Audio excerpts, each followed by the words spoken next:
10 de la mañana, 39 minutos, continuamos con Ocurre Ahora y tenemos visitas en estudios. Hablamos de Ezequiel Eteque Romero, él es correntino, ya va a desarrollar también un poco para presentarse, abogado y también precandidato a Parla Sur por La Libertad Avanza.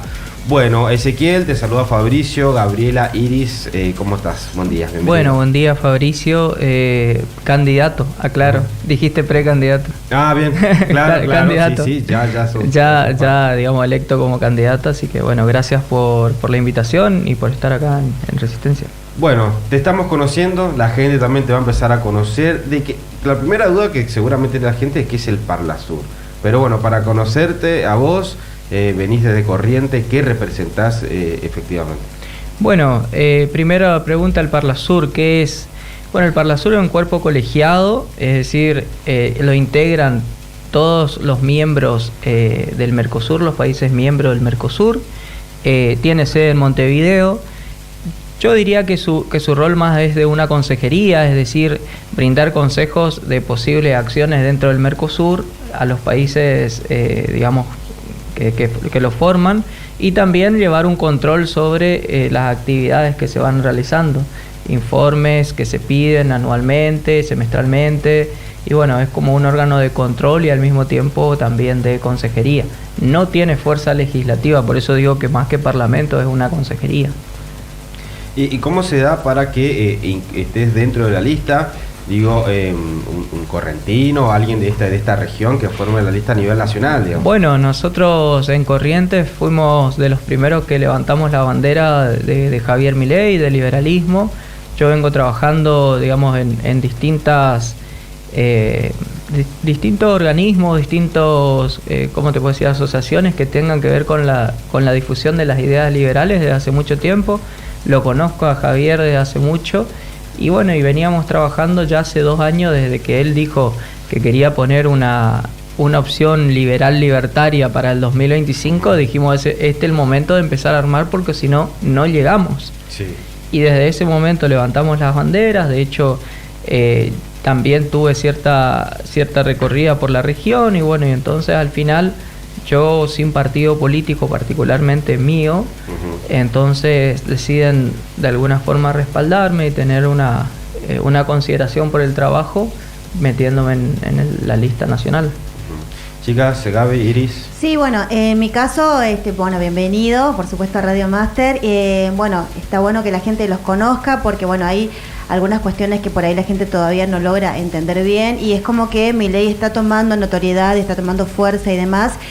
Nada, preguntarte, digamos, desde el Parla Sur, digamos, en este sentido, ¿están de acuerdo con todas las directivas, digamos, que obviamente tiene Milei a nivel nacional? ¿Y qué te gustaría a vos como candidato, ¿no?, poder cambiar y a qué es que estaría apoyando más, digamos, con respecto a lo que es la agenda, digamos, de Milei para este 2020? Bueno, nosotros tenemos que entender que en lo que es la región nuestra, nosotros tenemos una ventaja competitiva muy grande en el comercio internacional. Somos vecinos de los países que están dentro del Mercosur. Corrientes particularmente limita con los 3 países fundantes aparte de Argentina, es decir, Uruguay, Paraguay y Brasil. O sea, tiene 2 pasos a Brasil, un paso a Paraguay no habilitado, pero que hay que luchar por esa habilitación y justamente tener la posibilidad de abrirnos más al comercio. Tenemos la hidrovía, que es muy importante porque es la vía navegable más importante que tenemos en el Mercosur con salida al mar. Todo eso, o sea, nos da una ventaja competitiva impresionante en cuestiones de comercio, pero sin embargo no la podemos aprovechar. ¿Por qué? Porque estamos cerrados al mundo. O sea, exportar, importar es casi imposible. Exportar porque tenemos muchísimas trabas burocráticas, pero que son internas nuestras. Pero también tiene que ver con el Mercosur. ¿Por qué? Porque hoy el Mercosur representa una unión aduanera, no un mercado común. Si bien el nombre es Mercado Común del Sur, digamos, no funciona como un mercado común, está funcionando como una simple unión aduanera que en realidad tampoco funciona muy bien. ¿Y qué es lo que impide? Que justamente podamos negociar tratados de libre comercio con otras, con otros países, otras potencias mundiales, que permitan, digamos, a nuestros empresarios, a nuestros productores, a nuestros industriales, sacar sus productos, digamos, con menos aranceles, con menos burocracia y entonces aprovechar nuestra ventaja esa que te estoy diciendo, que es geográfica.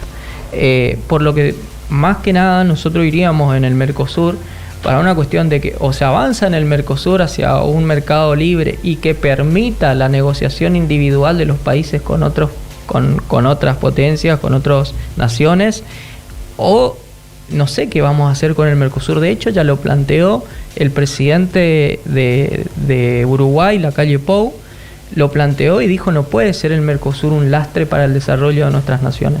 Y eso también lo queremos llevar nosotros. Bueno, en ese sentido, digamos que Milei tendría que tener como una comunicación bastante fluida con los presidentes vecinos, ¿no? ¿Cómo lo ves a eso?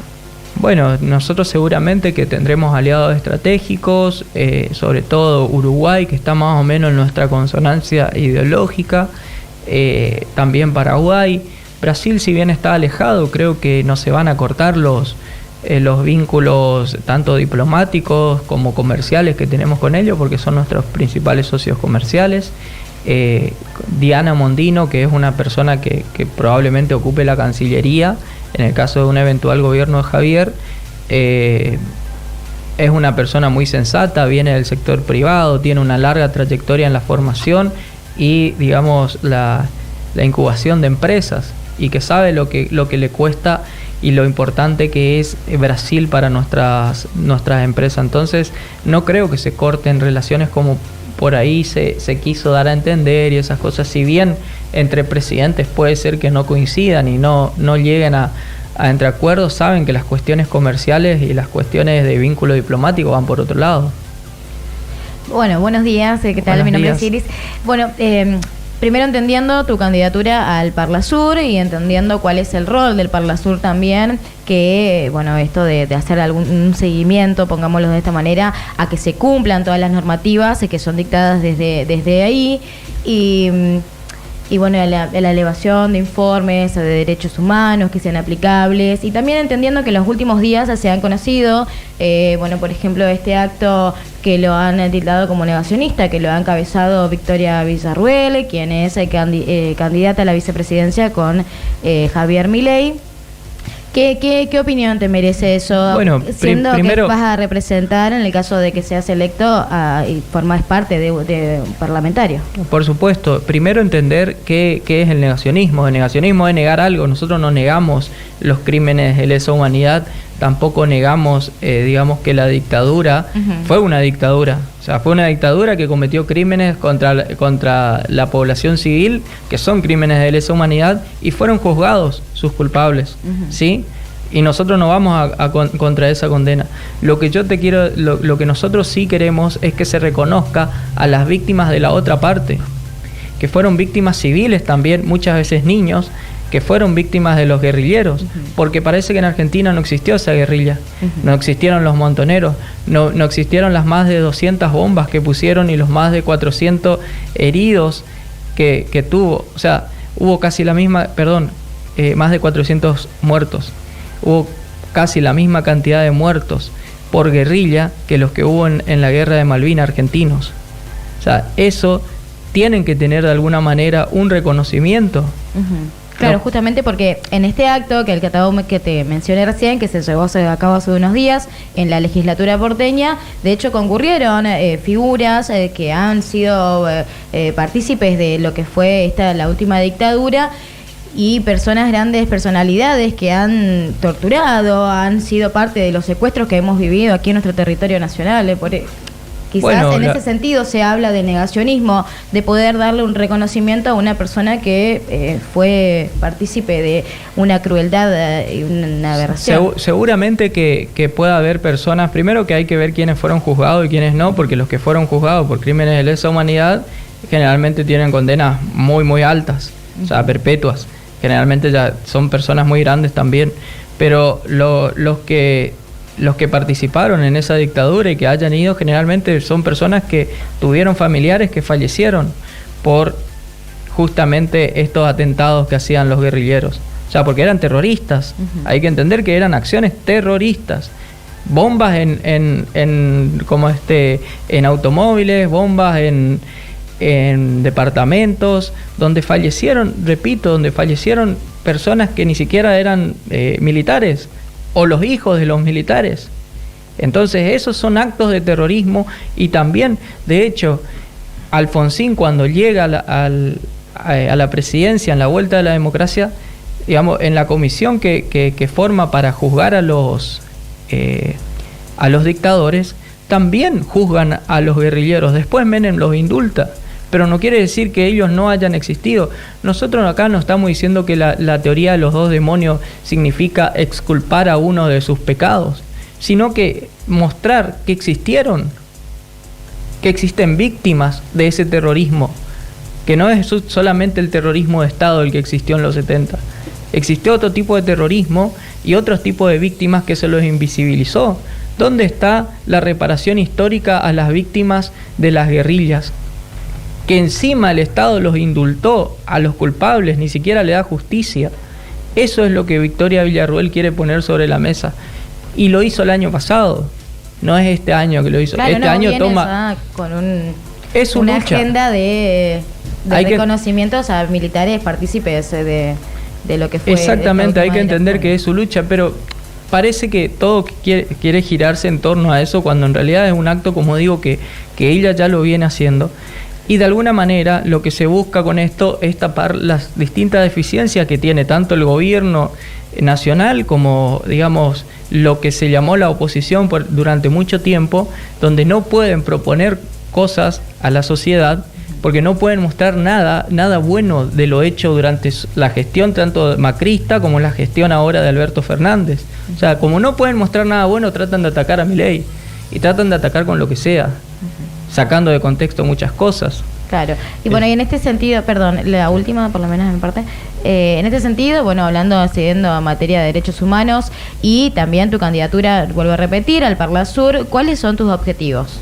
Bueno, como yo dije, voy a trabajar muy fuerte para tratar de que el el Mercosur empiece a avanzar en lo que es un real mercado común, ¿sí? Y no este engendro de unión aduanera que tenemos. O sea, hoy sirve el Mercosur para cuestiones cosméticas, tener un documento que te sirva en los distintos países, a agilizar algunos trámites burocráticos, pero realmente, digamos, al empresario no le termina sirviendo.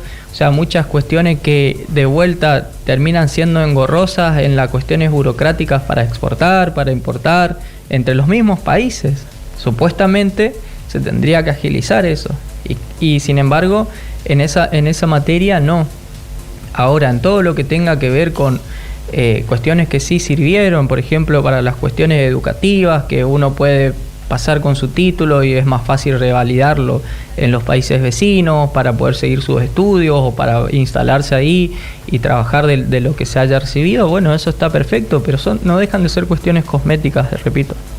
Ezequiel, volviendo a tu candidatura, se habló mucho a nivel nacional del reconocimiento de Milei a los candidatos. También hablando de acá de la provincia, digo, de Capi, por ejemplo. ¿Tenés comunicación verdaderamente con él? ¿Con Capi? No, con Capi también y directamente con Milei. Bueno, con Javier hoy es una persona que tiene un equipo de confianza muy cerrado, muy selecto, me parece bien.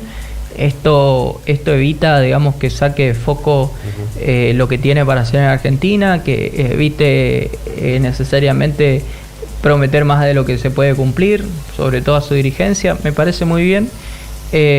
Ahora con Capi sí, tengo una relación fluida desde el año pasado que hablamos, tenemos algunas cosas en común, sobre todo para sacar la región adelante. Queremos hacer un núcleo regional fuerte porque creemos que una de las pruebas más grandes que el Estado monstruoso no le sirve a la gente es el norte argentino, donde la mayoría de las provincias tienen entre 50% de empleados públicos, alta presencia, digamos, en las economías, y sin embargo no se desarrollan. ¿Y cuál es la respuesta de los gobernadores? Queremos más plata. O sea, ya nos la alcanza más con toda la plata que se le da y que generalmente se termina usando para despilfarro. Y esto no cambia con la administración del sistema. O sea, porque la gente de Juntos por el Cambio, por ejemplo, acá en Corrientes, o sea, no plantea un sistema distinto. Lo que plantea es cambiar la administración del mismo sistema que está fundido. O sea, Esdero no es un cambio. es lo mismo, pero cambiando los nombres. Puede mejorar algunas cuestiones, quizás no. O sea, pero si vos seguís con el mismo sistema, el sistema del Estado de la dádiva, el sistema del Estado clientelar, para sostener grandes estructuras políticas, grandes estructuras partidarias, que después tenés un organigrama tremendo que en definitiva se superponen funciones y no le termina sirviendo, no nos mejoró la vida a los argentinos agrandar el Estado. O sea, desde que volvimos a este sistema de hacer más grande el Estado, que el Estado se involucre más en todas las cuestiones de la vida de las personas, que hoy se involucra casi hasta en el género de las personas, o sea, hasta en la sexualidad, en lo más íntimo que pueda haber de una persona, ya se está entrometiendo, y resulta que no le mejoró la vida a nadie, salvo a un grupo de gente que fueron los que accedieron al poder desde hace 20, 30 años.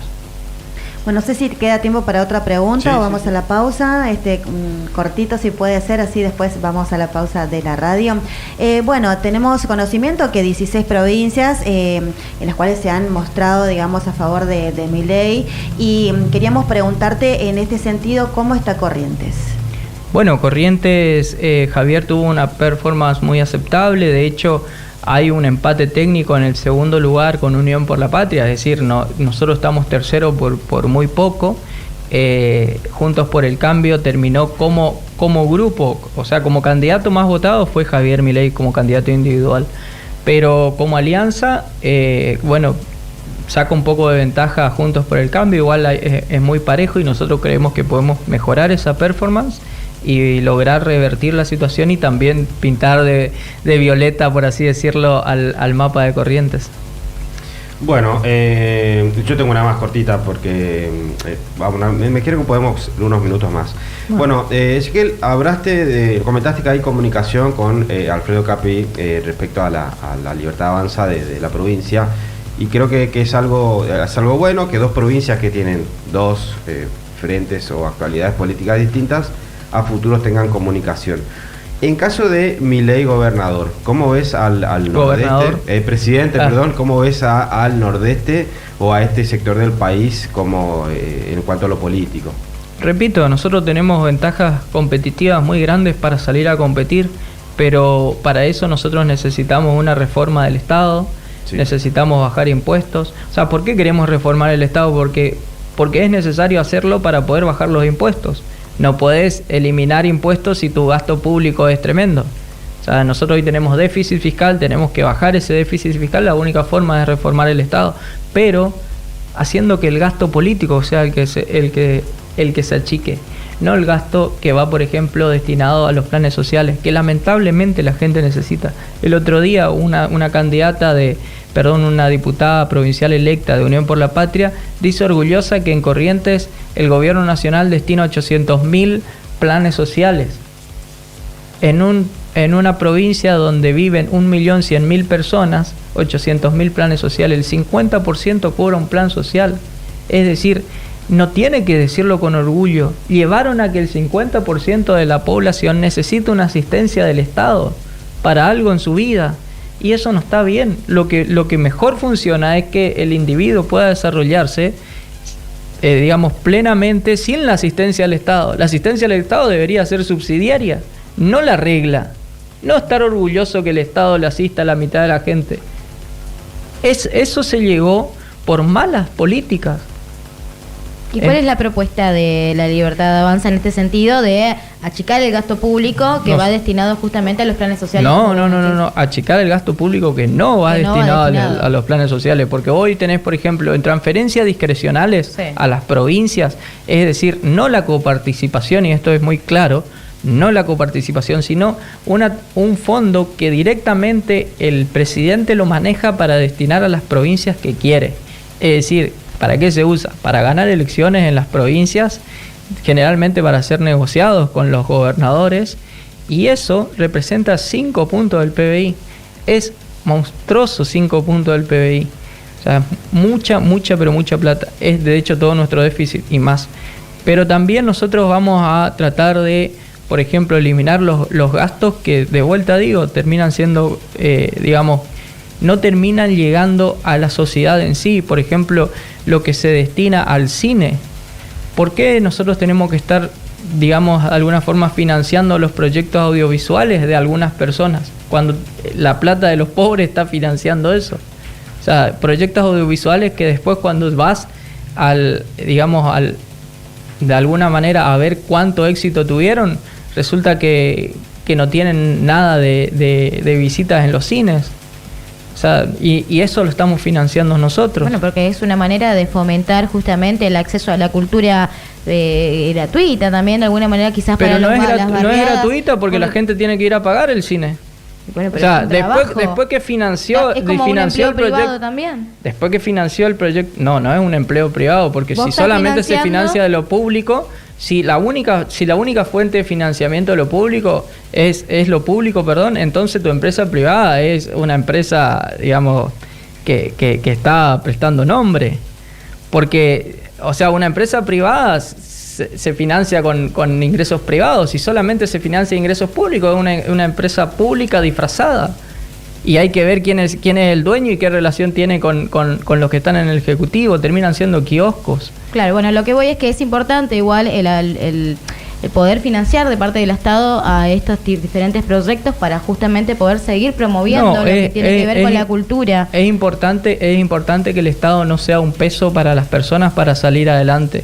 Y si vos no querés cortar ningún brazo del Estado, que hoy ya es un pulpo que abarca absolutamente casi todo, entonces, ¿de dónde vos vas a permitir a la gente? ¿Por qué el chico pobre de una localidad acá de Chaco, que va a comprar un litro de leche con lo que paga de ese litro de leche, de más porque tiene impuesto a rolete, lo que paga de impuesto en ese litro de leche tiene que ir financiado a un proyecto audiovisual de un director que quizás pueda conseguir el financiamiento de forma privada, pero no lo consigue porque ya su proyecto evidentemente no va a tener frutos, porque si de verdad viera el negocio el privado, o sea, financiaría el privado, pero ese proyecto seguramente no lo va a ver nadie, que es lo que pasa al final. Ezequiel Teque Romero, le agradeció mucho tu visita. Siempre es importante tener también la palabra y la visión de los candidatos de La Libertad Avanza. Bueno, en tu caso también. Gracias por estar en los estudios de Máster. Bueno, gracias a ustedes por la invitación cuando quieran. Vamos a una pausa, ¿Vamos? volvemos, estamos hasta el mediodía. Así es. Ocurre Ahora está en todas partes, acompañándote donde sea que estés.